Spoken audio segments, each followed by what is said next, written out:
Sidang kasus pembunuhan berencana Yosua Huta Barat memasuki babak pemeriksaan ahli. Sejumlah ahli dihadirkan termasuk ahli poligraf atau alat deteksi kebohongan. Walau hasil poligraf yang diklaim 93% akurat menunjukkan Sambo dan Putri terindikasi berbohong, hasil ini kompak dibantah keduanya. Kalau terdakwa Sambo apa? Terindikasinya apa? Minus. Kalau minus apa? Terindikasi, sebutin aja besar, tidak apa-apa, kamu ahli kok. Terindikasi berbohong. Kalau terdakwa Putri, terindikasi berbohong. Terindikasi berbohong. Itulah kesimpulan hasil tes kebohongan yang dilakukan penyidik terhadap terdakwa Ferdi Sambo dan sang istri, Putri Chandrawati. Tak hanya Sambo dan Putri, uji kebohongan juga dilakukan terhadap 3 terdakwa lain, yakni Richard Eliezer, Ricky Rizal, dan Kuat Ma'ruf. Selain Sambo dan Putri, hasil tes kebohongan terhadap terdakwa Kuat Ma'ruf juga diindikasi berbohong. Ahli poligraf Aji Febrianto menyebut, keakuratan alat poligraf mencapai 93%. Sementara 7% sisanya tergantung kepandaian si pemeriksa. Artinya, semakin pandai si pemeriksa, tingkat keakuratannya pun semakin tinggi. Ahli juga menyebut jika selama ini belum ada orang yang berkata jujur, namun terindikasi berbohong. Bisa enggak orang jujur ya, telah terdeteksi bohong? Mungkin enggak? Selama ini belum pernah, Yang Mulia. Misalkan orang itu dalam kondisi ketakutan sama pemeriksa. Untuk kondisi ketakutan, mohon izin Yang Mulia, berarti kan mohon izin, kalau untuk kondisi ketakutan berarti nanti ujungnya kan grogi, Yang Mulia. Ya. Nah, kalau untuk grogi biasanya dari pemeriksaan ini, dari metode yang kita gunakan adalah metode Utah Yat-City. Metode Utah Yat-City ini terdiri dari 11 pertanyaan. Di setiap pertanyaan itu ada spot-spot grafik. Nah, biasanya kalau orang sepengalaman kami, kalau orang ini grogi, itu biasanya setiap spot ini akan muncul grafik-grafik grogi tersebut, Yang Mulia. Namun hasil tes yang menyatakan indikasi berbohong kompak dibantah Sambo dan Putri. Sambo menolak hasil tes poligraf dijadikan bukti di persidangan. Sambo juga keberatan pertanyaan yang diajukan kepada Putri yang dinilai tidak sesuai dengan perkara pembunuhan berencana seperti yang didakwakan. Salah satu pertanyaan yang diajukan, apakah Putri berselingkuh di Magelang dengan Yosua? Kami ingin menyampaikan bahwa sangatlah disayangkan dalam pembuktian yang dilakukan oleh Puslapor ini hanya berdasarkan isu kemudian titipan penyidik. Ahli harusnya mengetahui dampak yang ahli berikan terhadap hasil ini kepada keluarga saya. Tapi inilah faktanya, Yang Mulia. Tidak ada hubungannya dengan perkara 340 ahli tanyakan ke istri saya. Setali 3 uang, Putri juga menyatakan keberatan. Putri mengaku melakukan tes kebohongan karena takut dianggap tidak kooperatif. Saya menyampaikan ke berdua yang bertanya, saya tidak sanggup karena saya tidak mau ceritakan tentang kejadian kekerasan tersebut. Namun salah satu pemeriksa menyampaikan ibu harus menceritakan karena ibu sudah di sini. Kalau tidak salah itu yang menyampaikan adalah Bapak Aji sendiri. Saya menangis karena di dalam ruangan itu hanya ada 2 orang pria. Saya harus menceritakan peristiwa kekerasan seksual yang saya alami. Tanpa dibimbing oleh psikolog atau wanita di dalam ruangan tersebut. Dan saat itu saya hanya bisa menangis, tapi diminta untuk melanjutkan. Dan saya melanjutkan karena saya takut dibilang tidak kooperatif dalam pemerintah. Berbohong atau tidak, semua bergantung pada keputusan majelis hakim di akhir persidangan. Setelah jaksa selesai menghadirkan saksi untuk membuktikan dakwaan, selanjutnya giliran kuasa hukum menghadirkan saksi untuk meringankan para terdakwa dari dakwaan utama, yakni pembunuhan berencana. Tim Liputan, Kompas TV. Salah satu yang jadi sorotan dari persidangan pembunuhan berencana Brigadir Yosua pekan ini adalah hasil tes poligraf atau uji indikasi kebohongan para terdakwa. Putri Chandrawati punya nilai terendah yang artinya ia terindikasi berbohong. Lalu apakah hasil tes poligraf ini akan jadi pertimbangan hakim untuk memutus perkara? Kita ulas bersama dengan mantan hakim Profesor Gayus Lumbun. Selamat siang Prof, dengan Woro di sini. Terima kasih sudah bergabung. Prof, kita saksikan bersama sidang Rabu kemarin, Putri punya nilai -25, kemudian disusul oleh Sambo -18. Ahli poligraf menjelaskan skor tes kebohongan masing-masing terdakwa, ini indikasi berbohong seperti itu. Lalu sejauh mana Prof hasil tersebut tuh bisa memengaruhi keputusan hakim nantinya?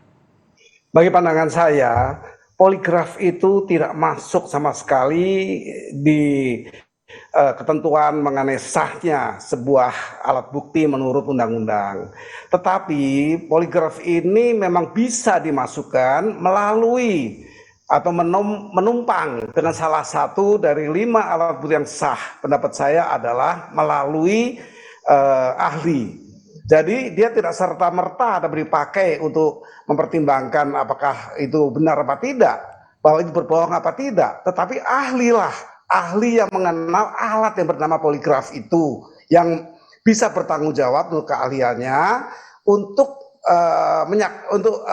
menyatakan bahwa memang lie detector yang bernama poligraf ini sudah sesuai dan ini memang dapat digunakan. Itu. Dan terhadap saksi ini saya berpendapat harus ada saksi lain yang ikut menilai, tidak serta-merta bisa berlaku sebagai poligraf, tidak semata-mata satu ahli saja. Harus ada ahli lain yang juga mempunyai pengetahuan luas secara keahlian mengenal alat yang bernama poligraf. Itu pendapat hukum saya. Kalau tidak bisa berdiri sendiri, tapi harus menempel pada saksi seperti itu. Tapi 2 terdakwa ini bersikukuh, Prof. Tidak melakukan kebohongan atau jujur mengatakan. Bahkan Putri menambahkan bahwa saat dilakukan pemeriksaan dia merasa tertekan dan sebagainya. Kemudian bagaimana upaya hakim ini kemudian bisa menguatkan keterangan dari saksi ini dengan dibantu juga dengan tes kebohongan? Atau mungkin pernah ada kasus sebelumnya, Prof, yang bisa dibagikan kepada kami terkait penggunaan alat tes kebohongan seperti ini? Ya, pengalaman saya ketika ada sidang terorisme menggunakan sebut saja elektroniknya berupa surat, fotokopi. Ya, itu fakta yang ada hanya ada pada fotokopi asli, tidak ada. Nah, itu pun sama. Fotokopi yang hasil elektronik tidak bisa serta-merta menjadi alat bukti yang dapat digunakan kecuali ada ahli yang mendukung itu, ahli yang bertanggung jawab menurut keahliannya terhadap fotokopi. Nah, ini sama. Kan fotokopi itu ada yang berwarna juga yang hampir sama dengan aslinya. Itu semua perlu keahlian. Nah, ini sama alat elektronik yang harus menempel dengan ahli yang bisa menjelaskan secara kita kan ini mencari keadilan yang material. Kita mencari kebenaran yang material. Tidak bisa kita mengikuti kemauan banyak orang saja, tapi ada keadilan hukum di samping keadilan masyarakat. Ada social justice, tapi juga ada legal justice. Nah, legal justice ini harus dipenuhi ketentuannya menurut undang-undang. Harus adanya 5 alat bukti yang sah, diantaranya tidak mengenal itu alat bukti yang bernama fotokopi, elektronik, yang lain termasuk poligraf. Harus ada ahli yang bertanggung jawab, dan ahli ini pun tidak satu.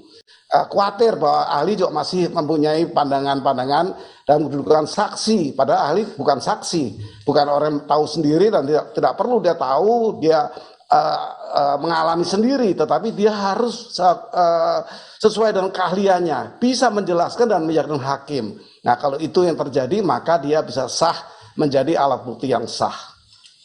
Tadi Prof juga mengatakan perlu tambahan saksi. Apalagi Prof yang kira-kira mungkin bisa menguatkan, kemudian bisa sekaligus merangkum puzzle-puzzle ini, kemudian sehingga hakim bisa memutuskan